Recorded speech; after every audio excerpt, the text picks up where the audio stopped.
Tell them how you slow as hell when you got walked down and by all the staff. Up here. You guys good? Yeah. Jasheen, I mean, what did you see on that fumble recovery? Do you think you were going to get caught, or did you think you had a chance to score there? Nah, I seen the ball, and as soon as I picked it up, I see nothing but the end zone. My eyes got a little wide. I just got to pick my knees up next time. That's all. I didn't expect to get tripped up, but it was the PCO side though. Oh no, but from like a process standpoint, what went in last week of you guys that's probably been your best performance, you guys' best performance in a year or so. What was the preparation like, getting ready for an offense like that, and how do you keep that momentum going the rest of the year? So last week, Old Dominion was a fast, simple offense. So during practice, Coach Lambert, like during the scout team, we'll have the signal behind us. So we'll have to turn around and then the offense to get aligned, and we just had to hurry up and get set so we could master intensity in the game. And it was just a good look last week by the scout team to get us prepared for the game. So when this game time came, it was pretty easy. So just shout out to the scout team. Jasheen, who kind of ran that scout team offense? It was a mixture of everyone. Coach Clausen usually runs it. Coach Bear runs it sometimes. But like I said, it just last week they just wanted to push the tempo because they know Old Dominion was a fast-paced team. They usually get the snap off with like 28 to 30 seconds left on the shot clock. So it was just a good mixture of everyone that was just trying to create a sense of urgency for us, and they did a good job, and it translated to the game.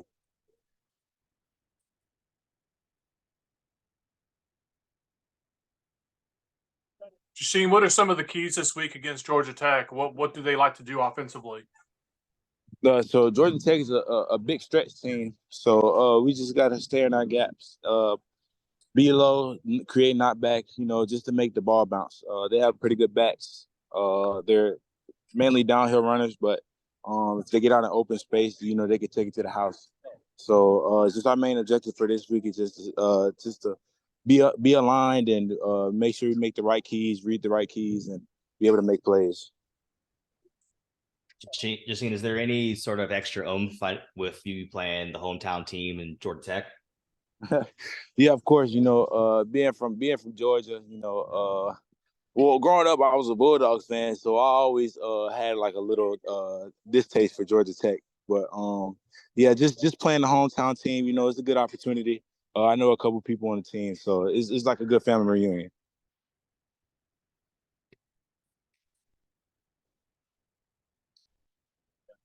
Jasheen, do you feel like some of the sacks you had were kind of a payoff for you doing some dirty work that led to other people's sacks in the first couple games? Yes, sir. I feel like it's a team game. Sometimes, you're not able to make every play, but if you set up teammates, then good things happen. And I feel like on Saturday, it worked hand in hand. We all read our keys, and we was able to stay in our rush lanes. And when it was time to make a play, and then the play was made. So I'm just grateful to have good teammates on the defensive side of the ball that like to swarm to the ball and create havoc. So. Apologize if you've already been asked this, but did you feel like you were scoring on the fumble recovery? Yeah, initially, I thought I was gonna score. I was so close, 5 more yards, but next time, you had no idea the guy was coming from behind you, did you? No, sir, not at all. I didn't even know at all. There was no jumbotron, so I didn't see who was behind me or anything. But next time, if the opportunity presents itself again, I'm most definitely gonna try to punch it in.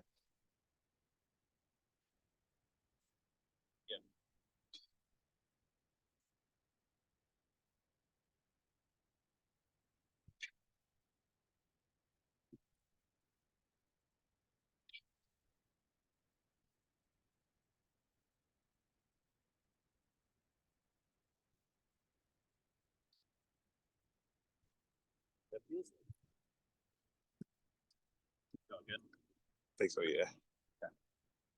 All right. We'll move over to Justice here, and we'll get going as soon as you guys are all good. Okay. What up, my man? Justice, I mean, what was going wrong in the first half for you guys, and what did you guys end up fixing and going into the second half? Probably say we just wasn't really executing as much that we should be. It was a lot to do with the details. Like we was not executing. Like it's just I don't know. We were not clicking on that level. The focus was there though. Like a lot of people watching probably was like, oh, they must not be focused. The focus was there and the effort was there. Guys were going 130%, but the attention to detail and execution wasn't really there in the first half.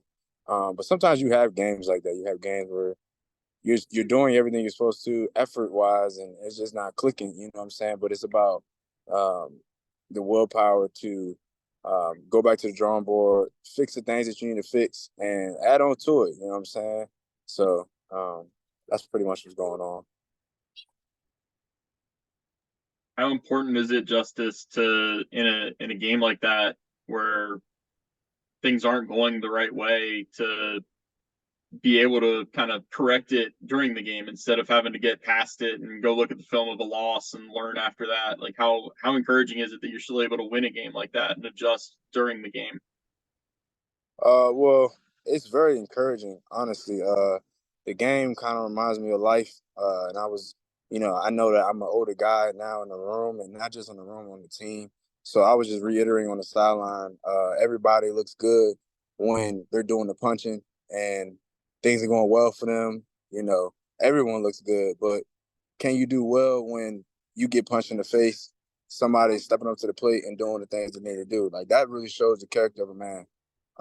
And those guys, they responded to it, and it was just very encouraging to see the response to guys. You know what I'm saying? Like when things are going well, it's great. You know what I'm saying? You want to have things going well, but I wanted to see if guys will be able to be alone to fight when they get knocked back. So, yeah.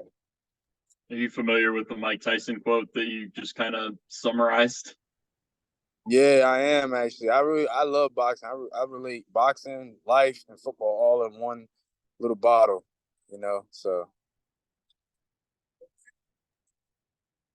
Justice, you talked a little bit about the team's resiliency. I mean, what was Mitch like during halftime and coming out of that, especially I feel like this is his first time really having a game like that. Mitch was just positive. A lot of people know about Mitch. Mitch is always going to encourage others. He's going to serve others. He's not about me. He always exemplifies the innocent climb that Magic Johnson had. And we talked about before the game. His just mindset is like, maybe I'm not really doing what I need to do, but let me help motivate others and be encouraging so that we can capitalize on the things that we might not did right. So I never had to look over to Mitch and was concerned or worried for him. You know what I'm saying? So going on the sideline, I just dapped him up, told him, let's go. Because I knew his mindset is, even though things might not be going right, I know that I got my teammates depending on me. So I had no worries, and that's my brother for life, and I go to war with him any day. Anybody on the team, I go to war for. So,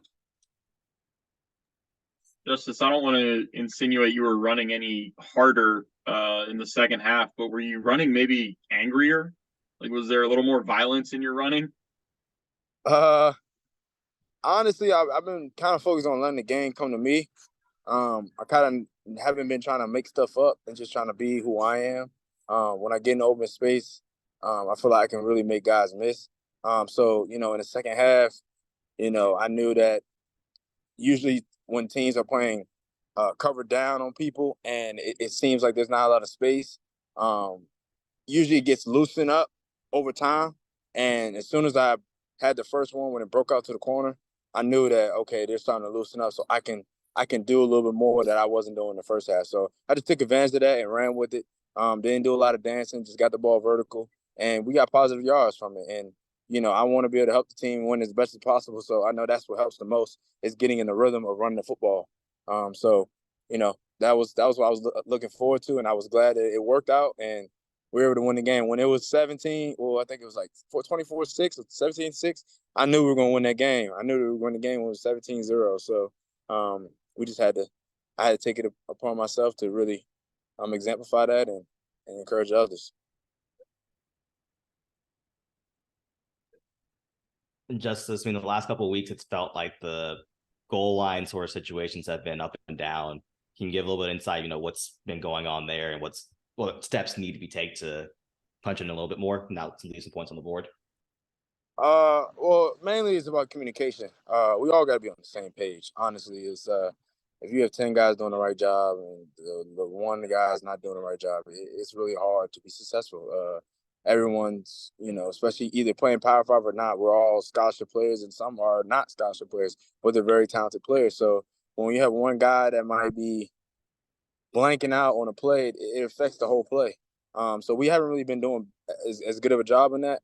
But the great thing about it is we're kind of honing in on focusing more and focusing that muscle so that guys can learn how to always focus that muscle, train that muscle to focus in those red zone, in the goal line. So when we do get those looks in harder games on the road, we can put the ball in the end zone. So it's going to take a little time. No one's perfect. There's only one man that walked the earth, and none of us are him. So it's going to be a journey, and I'm excited to see, us be able to show that, so. Justice, I know you came back, you showed that resiliency to come back from the 17-0 deficit, but how much talk is there that you guys don't want to get in that position again moving forward and trying to prevent that from happening again? Oh, it's a lot of talk about it. They're proud of us. The coaches are proud of us. I'm proud of my team. I'm proud of, myself. And like you said, you were right. We were very thankful that we were able to show that. But moving forward, we want to be able to execute the things that we've been learned during the week. There's so many different calls that Coach R prepares for, and we don't control any of it. All we can control is making the most of every play that's called.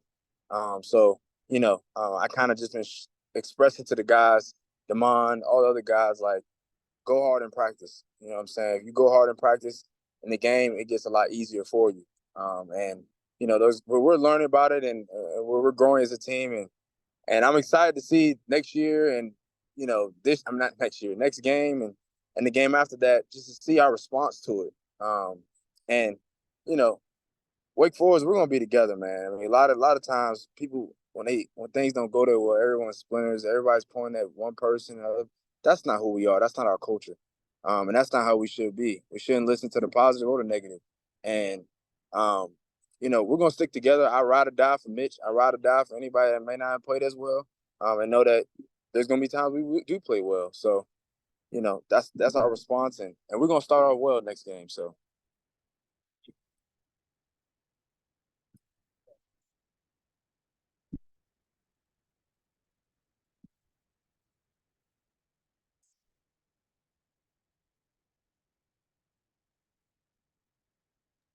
I think we're good, Justice. I think that's it, yeah.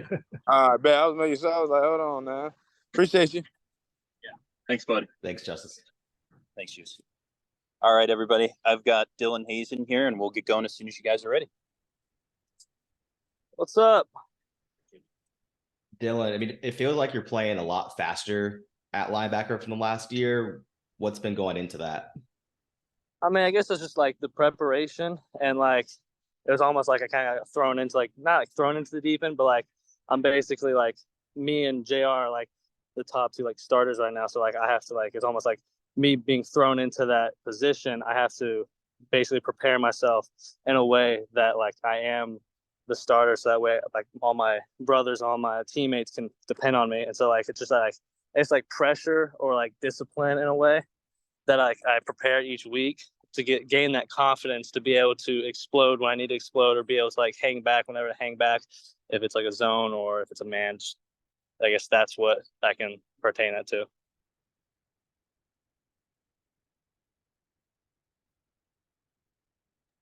Dylan, what's the feeling during a game when you can rack up 10 sacks? It's unbelievable. As a kid, you dream about this type of stuff, like being out, like running out on the field, like amongst like amazing crowd, like under the lights too, and like just being able to go out and make plays and like be able to see like just like that, be able to see your brothers make plays, like, and also you make plays. It's just like that's that confidence booster, and just keeps like it's like momentum, like it's like I don't know. It's once one play happens, it's a domino effect and just keeps moving. It's actually unreal. It's unreal. Speaking of domino effect, there was the first sack that you guys had. It's like all three, you, Kendron, and Jacob, all went to like the same place. Is that Brad Lambert being a mastermind of things? Like, what's that called, and what's the design of that? Yeah, I would pretty much say so. That's basically us overloading one side and just having the guard and the running back basically pick a person, and usually by then, like, we have numbers that side, so just one man just has to get free and win. And to that point, like, we got lucky. Usually, every time we ran that, one of us won. I think Jr. basically like destroyed one of the running backs one time. I got free one time, and then maybe the Deacon got free one time. I'm not too sure, but yeah, no, it's basically just overloading one side, and it worked because they don't have a lot of time to get that ball off. So. What's it like playing with JR and experiencing kind of he's in that spot because Chase is hurt. I know he would be playing if Chase was in there, but what's it like to be next to Jacob and see how he's thrived when you've needed him to step up? Oh, it's amazing. Like JR, even though he's his first year in the Power 5 conference, like it's like he stepped in and like he's been playing for the past 4-5 years here. Like he hasn't missed a single beat. Like he's had that experience. Like he's proven himself before and in the D1 Division 1 NCAA level. And so like now he's just proven himself to like on the Power 5 division. And like we all knew that he was gonna step up when he needed to. Like he's a good player. He's a playmaker. Like he's a game changer. He has amazing instincts, and just being able to play like right next to him, it's like it feels good because I know that if I mess up, he has my back, and if he mess up, I can make sure he's right. And so like we basically go back and forth, and then Quincy right behind us, he comes in, rotates with us, makes us lets us like breathe like when we're on the sideline, and then we come in, and then it's just repeats. It's repeat. And so like it's honestly it's amazing having him out there because like even though he may not be here, like he may not have had that like been at Wake Forest for 5 years, it feels like he's been here for that long. What kind of direction have you folks gotten from Chase Jones over the last few weeks as the season's gotten started? Come again? Sorry. No, I was just asking what kind of role Chase Jones has had on you guys over the last 3 weeks as games are being played and he's not being able to get in there.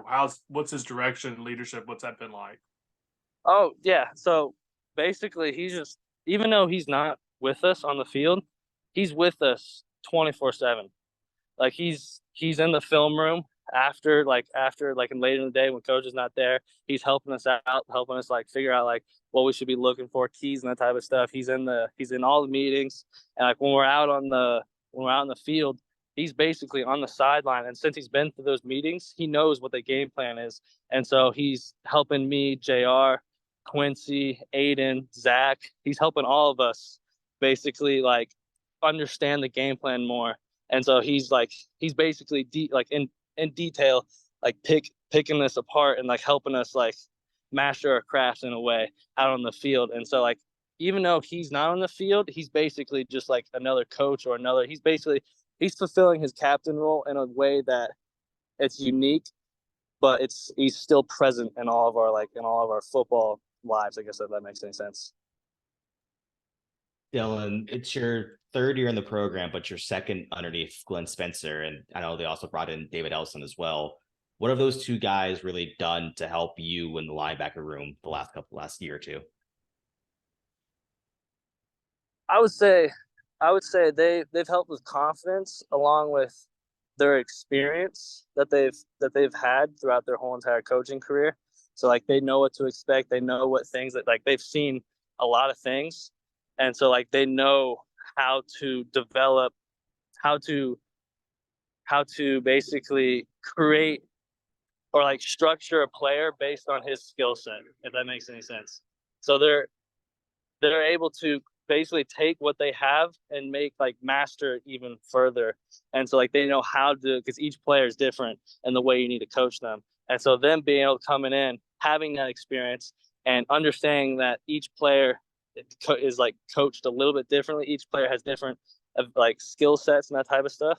and using those skill sets to their advantage, and basically allowing us to play faster and play with more confidence because we're using the skill sets while also like developing like the weaknesses of our game. And so like just having them there, that's what like it's basically developing the player as a whole instead of just, like little pieces. 10 sacks is obviously a good number.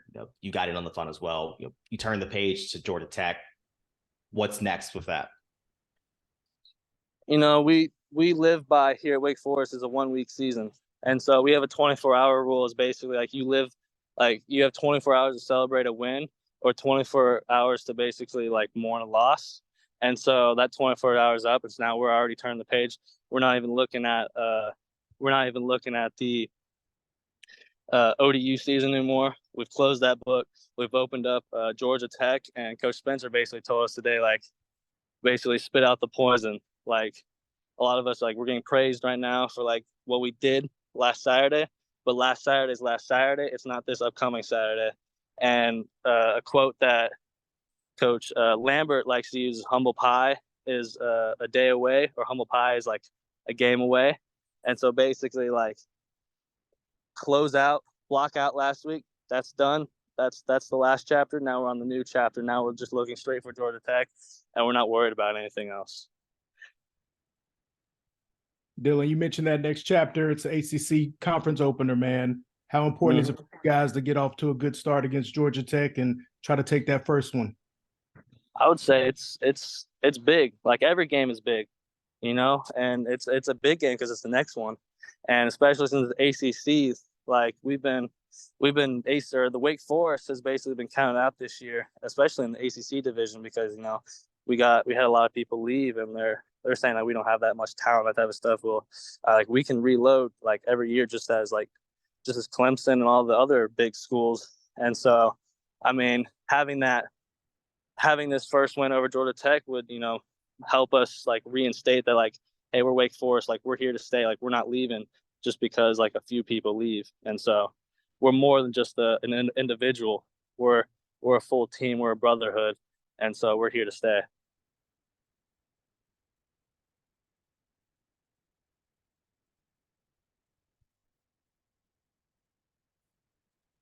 think we're all good, Dylan. All right, perfect. Thank y'all. Thanks, Dylan. Thanks, Dylan. Thank you. Hey, y'all have a good day. Appreciate you.